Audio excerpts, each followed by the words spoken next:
inclusive, and modern. Finally, the Commission's reform proposals were to be of a nature that would meet Barbados's new circumstance as a parliamentary republic and promote the good governance of a nation. I read that to bring your Honor's attention to two phrases of some significance. At line 3, it says that these matters, some of which are constitutional in nature. I will focus on that presently. And after I focus on that, I will focus on the penultimate line, which describes Barbados as a parliamentary republic. Let the public be aware that it is this opposition's position that a debate on parliamentary reform is futile unless you have a larger debate on constitutional reform. And I'm going to say something to this Parliament that I say so often, but I'll say it nevertheless. A constitution is essentially a document which establishes the state. And in establishing the state, it establishes the institutions of state. And those three institutions, broadly and largely, are the Parliament, the Cabinet, and the judiciary. And not only does it establish the state and its institutions, it guarantees fundamental individual rights. And it goes beyond that. A constitution must, as an overarching legal document, it must embrace a political culture. It must embrace an ethos, a cultural ethos. And what do I mean by that? That it would embrace human values which sometimes derive from religious values. And that will be of some importance. And it is of some importance to this country. A country that a few years ago apprehended the fear that this government had intended to remove the question, the reference of God in its constitution.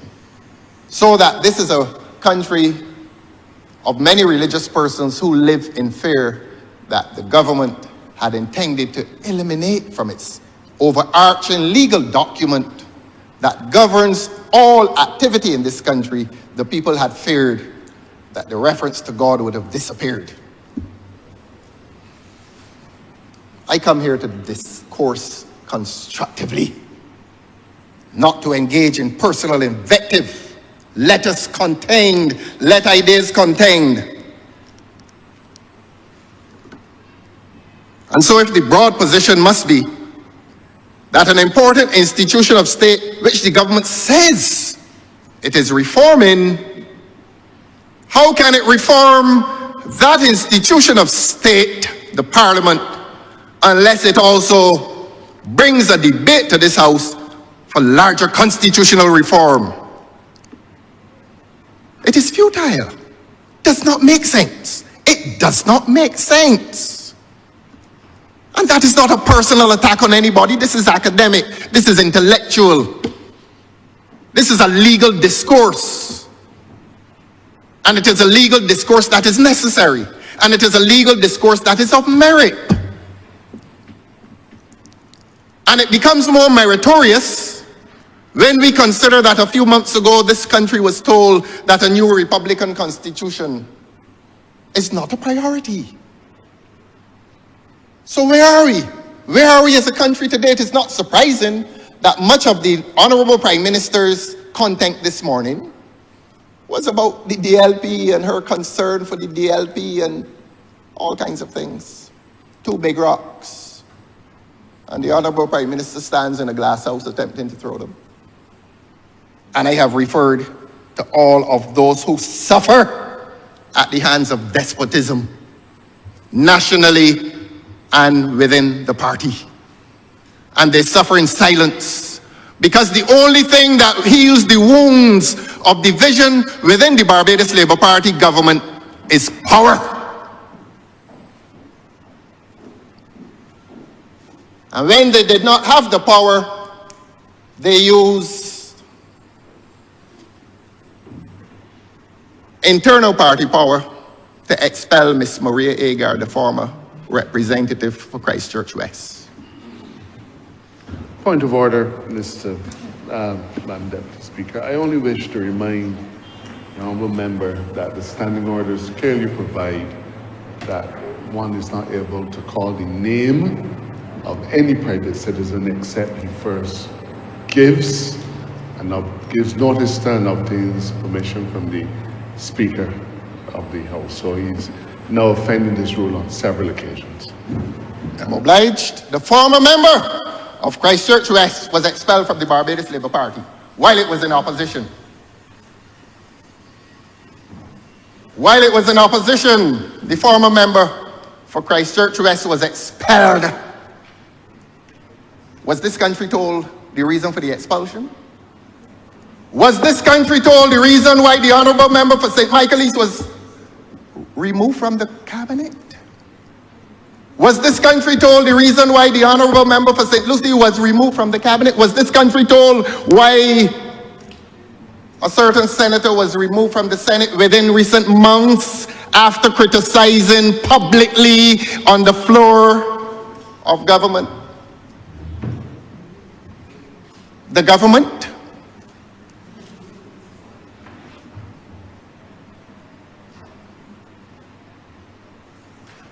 We have a quorum.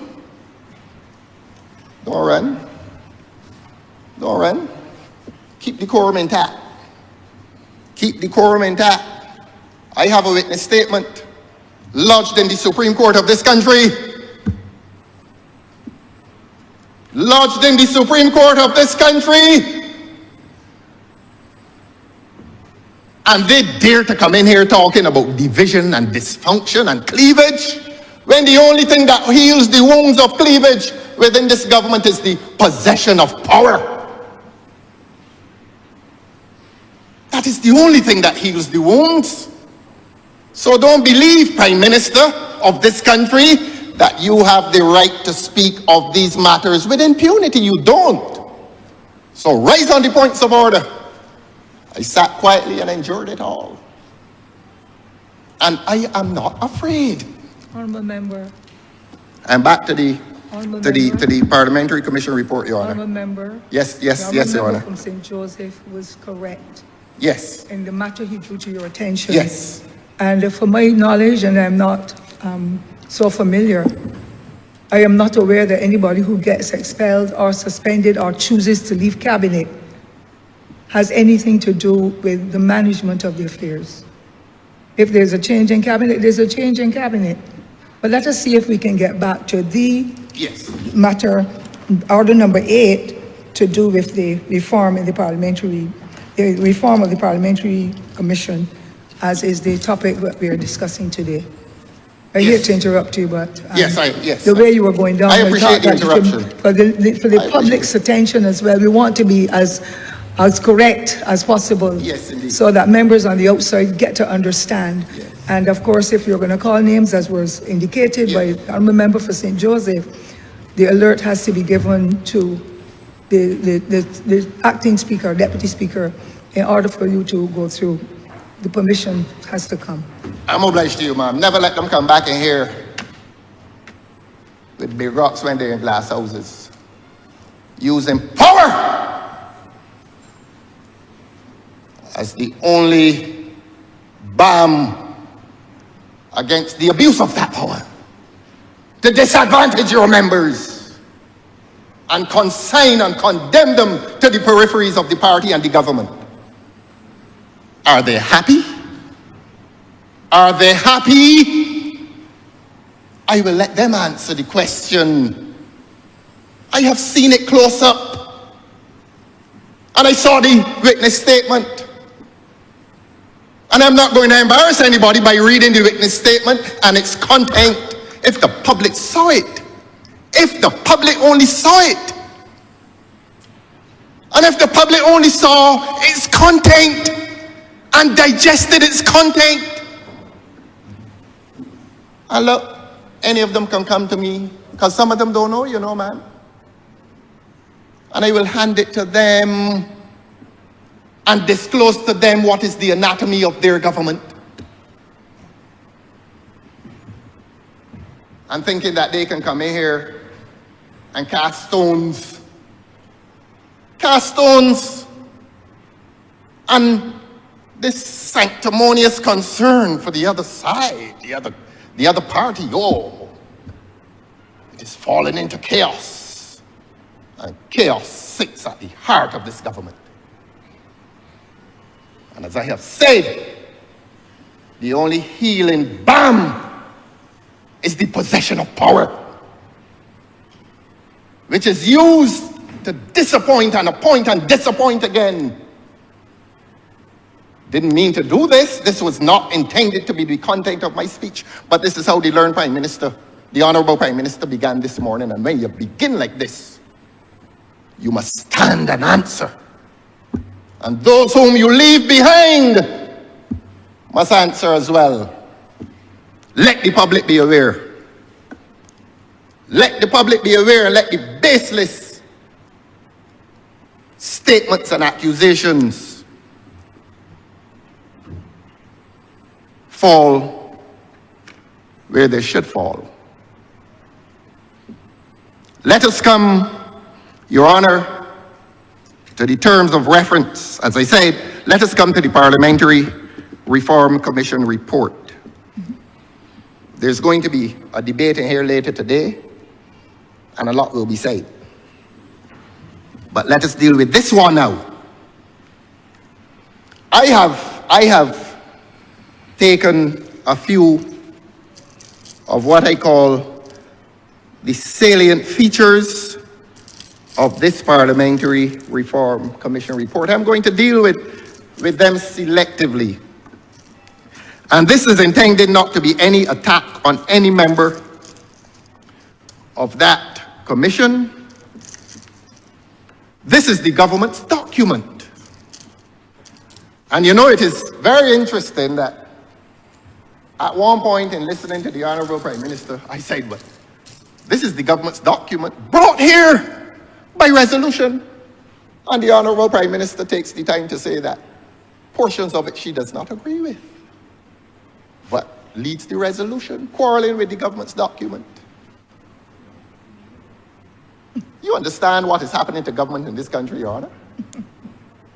Do we understand what is happening to government in this country? That there's a resolution before this Parliament, which I will now read, led by the Honorable Prime Minister, whereas the Parliamentary Reform Commission was appointed on the 8th day of May 2023 to examine Barbados' parliamentary system and make recommendations for the strengthening of Parliament and the country's system of democracy, and whereas the Commission was empowered through its terms of reference to deliberate on matters touching and concerning the Parliament and the Executive by A, empowering, examining and inquiring into Barbados' parliamentary system, process and procedure, B, making recommendations to enlarge and strengthen Barbados' democracy, C, transforming Parliament into a culturally relevant, inclusive and modern institution, and that the recommended reform proposals would enhance good governance and create a parliamentary architecture befitting the new republic. And whereas, having consulted extensively with the Barbadian public here and abroad,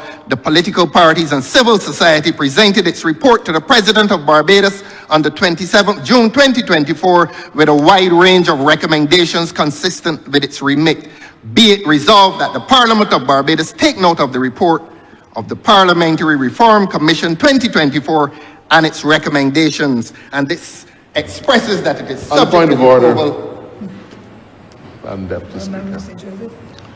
The Honourable Member continues to plod through this chamber, speaking glibly on matters that he really ought to have a better grasp of.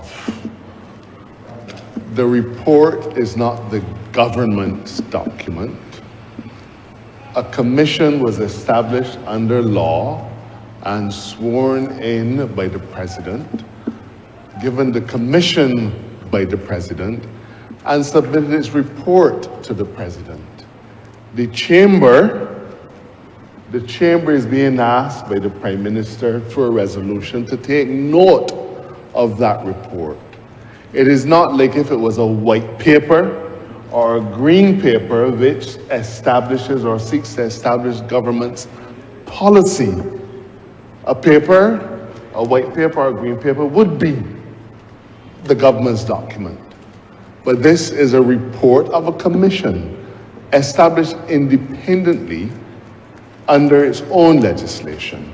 And it is therefore completely erroneous and a clear and distinct attempt to mislead the chamber and the public by saying that it is the government's document. It is not. It is a report of a commission established in law, and we are obligated to bring it to this chamber for better, for worse, for richer, for poorer.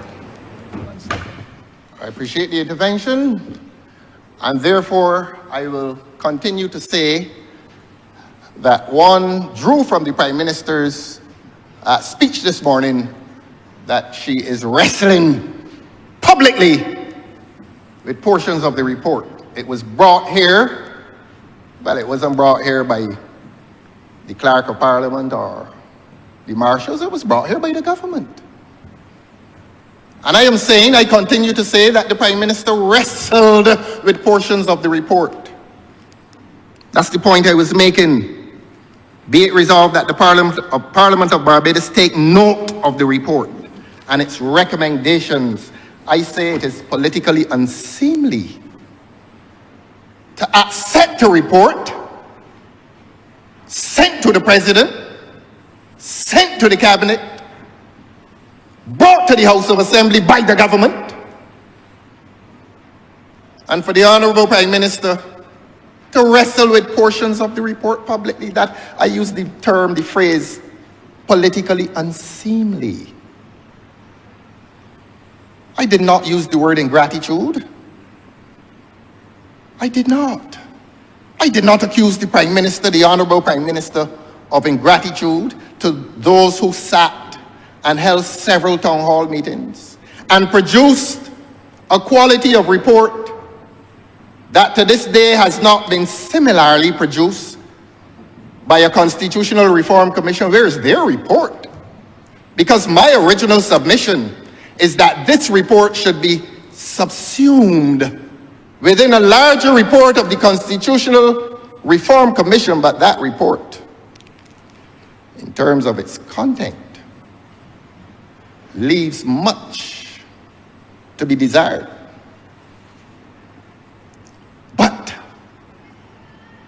But I defy the Honourable Prime Minister of this country to have a report brought to this House and to express these personal opinions here. You don't like the report or you like it. If you did not like it, maybe, just maybe, there was a time and a place to express that view. But it has been brought after much deliberation and hard work by a commission of adults, every one of them. And you seize the opportunity during the course of a debate in which you diverge into matters that are impertinent to the debate, and you disavow portions of it. That is not seemly. It really is not. And I suspect that not everyone would have done that. But this habit of making of yourself the sole and supreme voice of importance, that you elevate yourself above the content of a Parliamentary Reform Commission report and come here today and disavow portions of it, it is not the done thing. It's not the done thing. Let me, though, come to portions of that report which caught the eye At page 11, Your Honor, paragraph 9, under the rubric, the electoral system, it says, national members of parliament, nation MPs. Now, I am not going to burden you, Your Honor, by reading it, but basically what this portion of the report is saying is that there will be some MPs called national MPs, and I think the Honorable Prime Minister made reference to it this morning, and others who are called constituency representatives. This hierarchy. The Commission recommends that Barbados introduce a mixed system of representation, that is, one which includes constituency representatives as well as national members of parliament. The Commission recommends that there should be 10 national members of parliament. I can only come to the conclusion that a parliament,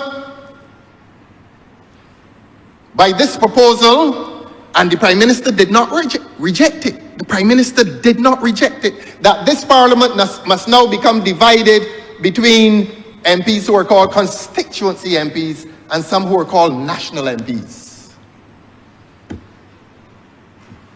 In Britain, you hear about the House of Commons and never misunderstand language. The House of Commons and the House of Lords. That's why we probably still running about down here, claiming to be a republic, but with Westminster values. Because maybe, just maybe, in the minds of some, we are still in the land of the Lords. And the rest are commoners. Well, that is the language of ancient Britain, which survives in Britain today. Are we going forward as a republic, or are we reversing into the depths, the backward depths of Westminster?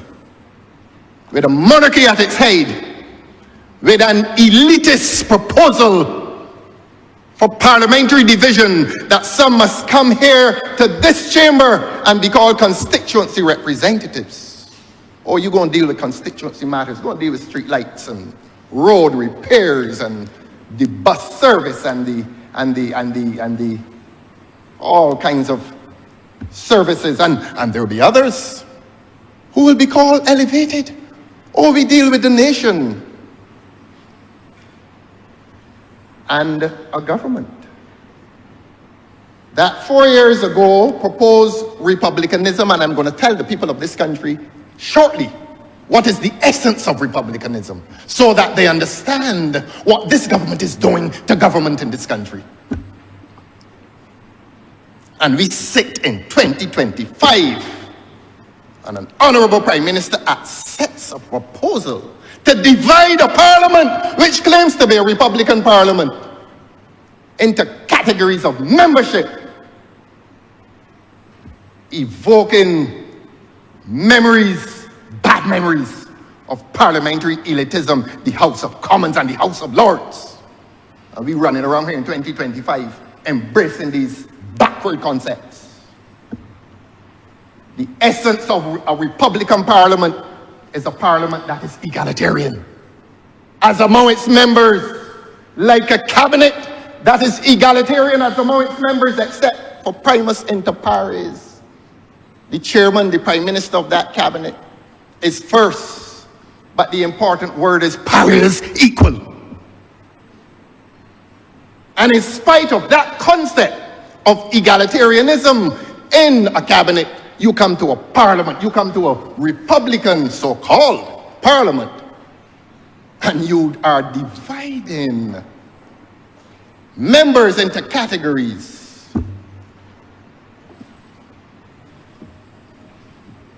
And we are supposed to accept that. The Prime Minister has accepted it.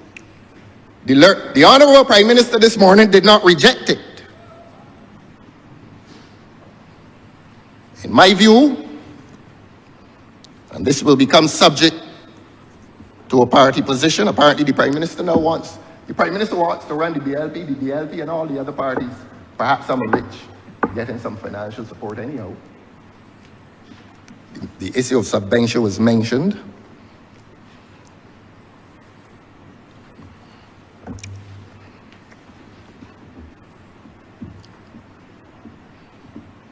Look, Your Honor, please let me tell the people of Barbados what Westminster is about and what republicanism is about. Westminster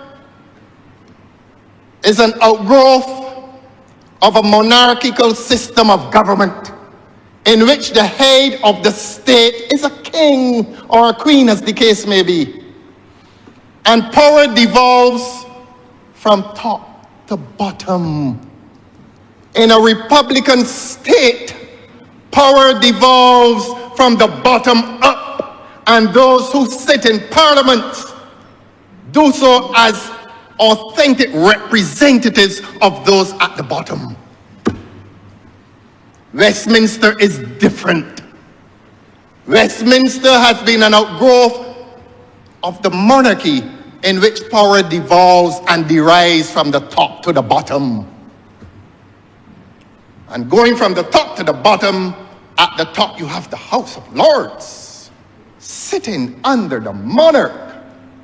And then the House of Commons, commoners, from the Lords to the commoners. When you transfigure or transform yourself into a republican state, Parliament becomes representative not of a head of state, not of a monarch, but it becomes representative of the people. And let me demonstrate by practical example one of the fundamental differences between the monarchy and a republic. And let us contrast the United States against England. In England, when a man is charged before the court, his indictment reads, the Queen. Well, the Queen is dead. King Charles. An indictment before a court in England would read, the King against John Brown. John Brown is charged with a criminal offense. It says, the King against John Brown. Or the alternative language in the presence here now of a former prosecutor and a good one too. The clerk of this parliament used to be a prosecutor. Can I call his name? Can I say he used to be a good prosecutor? I do. I did a case against him already. Can't remember who won.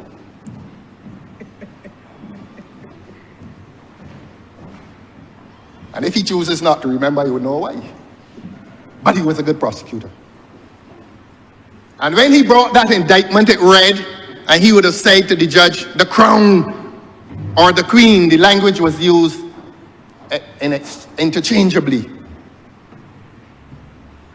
And that is consistent with my view that the state and all persons who acted within that state were acting on behalf of the king, on behalf of the crown. In the United States, when a man is charged, when John Brown is charged, the indictment reads, the people against John Brown. And that is a very live illustration of how the two states structure themselves. One a monarchy, one a republic. In the monarchy, all persons who act on behalf of the state act on behalf of the monarch, the king or queen, as the case may be. And therefore you have the queen or the king or the crown, they say interchangeably, versus John Brown. In the United States, it is the people versus John Brown. Sometimes we need to pause and understand language and what language means, and that language is related to consciousness, and that language unless it has meaning